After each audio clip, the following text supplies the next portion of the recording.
इसमें हमें बोला गया है find the 11th term from the last term of the AP.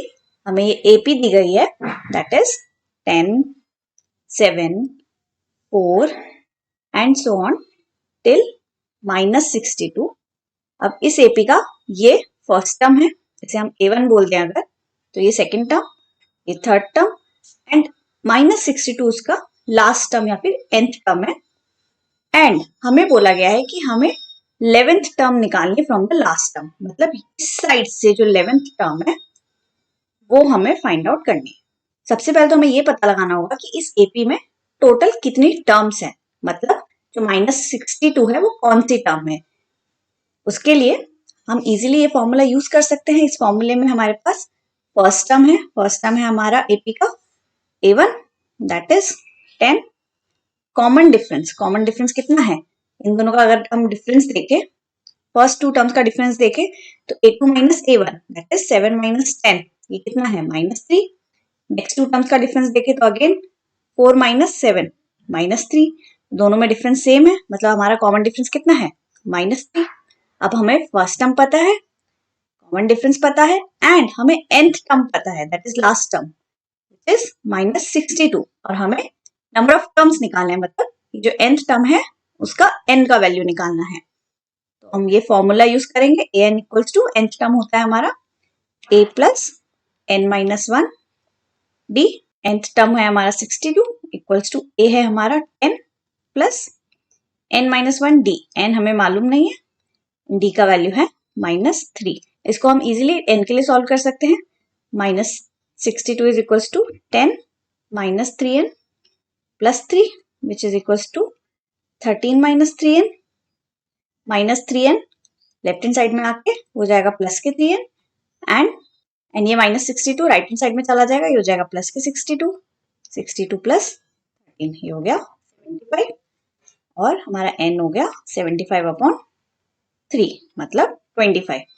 Total जो नंबर ऑफ टर्म्स है वो है 25, तो जो -62 है वो है हमारा 25th टर्म। अब हमें इस साइड से 11th टर्म निकालना है। तो ये निकालने के दो तरीके हैं। पहला तरीका है कि जो यहां से 11th टर्म होगा वो यहां से कौन सा टर्म होगा, आगे से कौन सा टर्म होगा, वो होगा नंबर ऑफ टर्म्स माइनस जो टर्म पीछे से निकालना है प्लस 1, क्योंकि पीछे से निकालना है, हो गया 15। तो आगे से जो 15th टर्म है वही पीछे से 11th टर्म है। तो पहला तरीका है कि हम आगे से 15 टर्म निकाल ले। तो 15 टर्म अगर हम आगे से निकाले तो A15 कितना हो जाएगा, A plus n minus 1 into D, D है हमारा -3। सॉल्व कर लेते हैं, ये हो जाएगा 10 प्लस 14 इंटू -3, हो गया 10 माइनस 42 विच इज -32। तो हमारा आगे से 15th टर्म मतलब पीछे से 11th टर्म हो गया -32, ये हो गया हमारा आंसर। दूसरा तरीका है, अगर हमें पीछे से 11th टर्म निकालना है, उसके लिए अगर हम ये एपी रिवर्स ऑर्डर में लिख ले तो जो पीछे से 11th टर्म है वो हम इजीली ये फॉर्मूला यूज करके निकाल सकते हैं। तो अगर हम रिवर्स एपी लिखे, ये फॉरवर्ड एपी है हमारा जो गिवन एपी है, इसी का अगर हम रिवर्स एपी लिखे, रिवर्स एपी क्या हो जाएगा, रिवर्स एपी होगा, अगर रिवर्स लिखेंगे तो सबसे पहला टर्म हो जाएगा -62। नेक्स्ट टर्म क्या होगा, नेक्स्ट टर्म होगा ये, अगर 25th टर्म है तो 24th टर्म क्या होगा, इसके पहले वाला टर्म।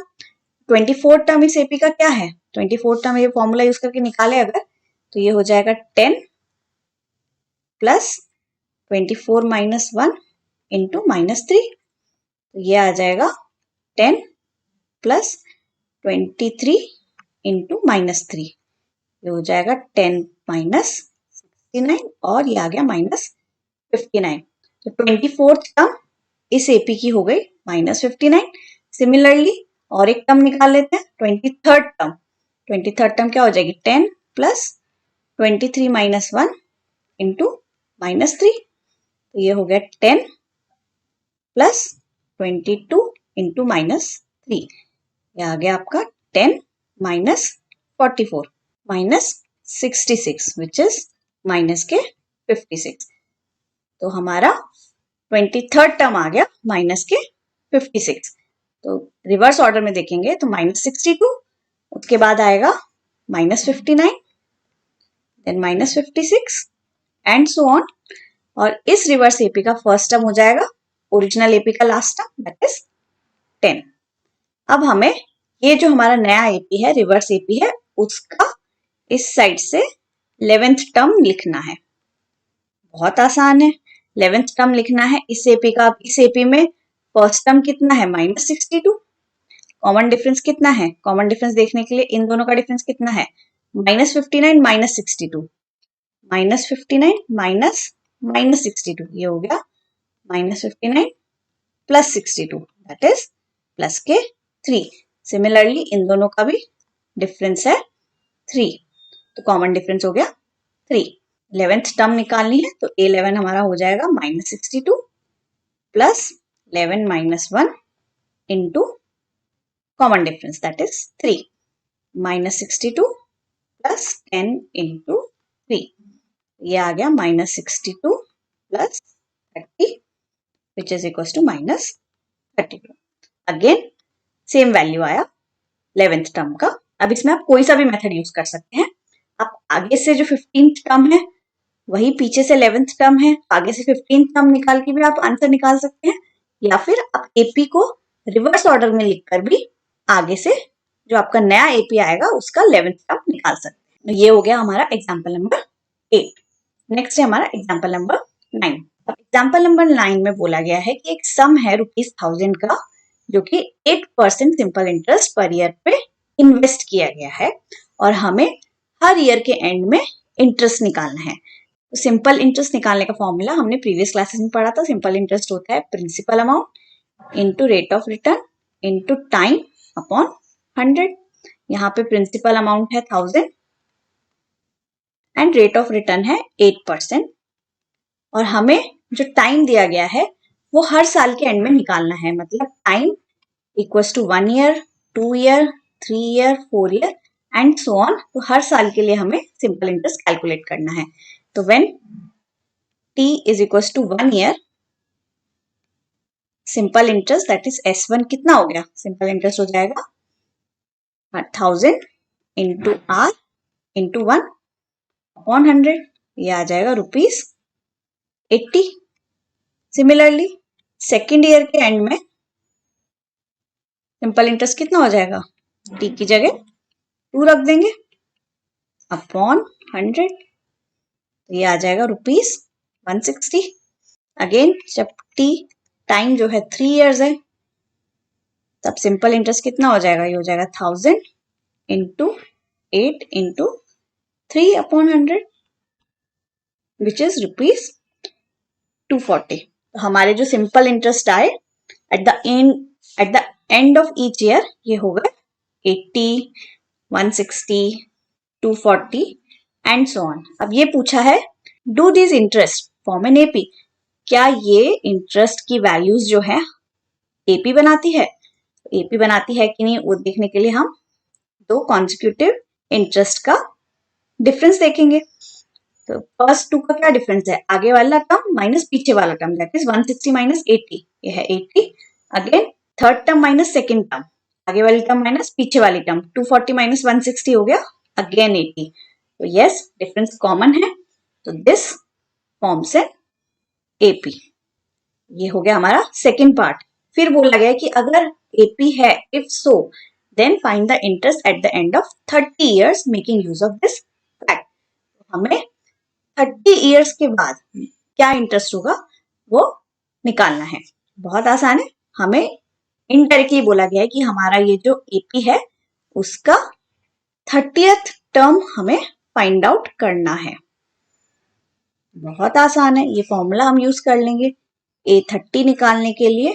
A30 हो जाएगा हमारा, एपी का फर्स्ट टर्म हमें मालूम है 80 है, plus n-1 that is 30 minus 1 into common difference भी 80 है, तो ये हो जाएगा 80 plus 29 into 80 which is 2400. 30th term of this AP will be rupees 2400 and which is the interest at the end of 30 years. तो ये हो गया हमारा आंसर. नेक्स्ट है हमारा एग्जाम्पल नंबर 10. एग्जाम्पल नंबर 10 में हमें बोला गया है कि एक फ्लावर बेड में 23 रोज प्लांट्स है फर्स्ट रो में. फर्स्ट रो मान लीजिए ये है जिसमें 23 रोज प्लांट्स है. सेकेंड रो में 21 रोज प्लांट्स है.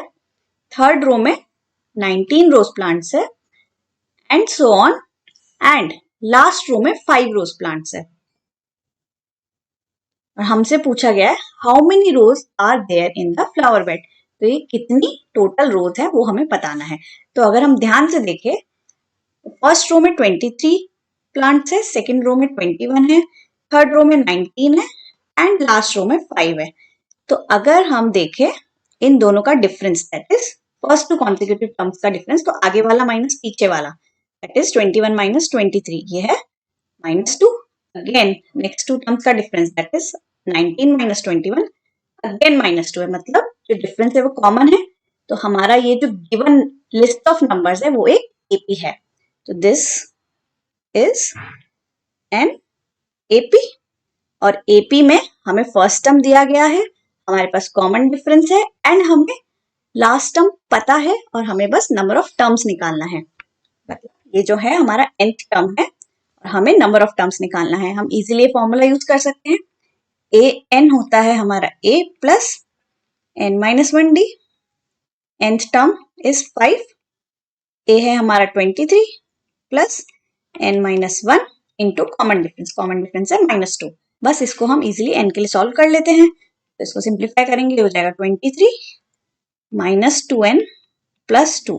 5 is equals to 25 minus 2n. Minus 2n left hand side में जाके प्लस के 2n एंड ये हो जाएगा 25. ये 5 राइट हैंड साइड में आएगा तो -5. ये होगा 20. तो 2n इक्वल्स टू 20 और n equals to 10. So there are 10 rows in the flower bed. हमारा आंसर हो गया 10.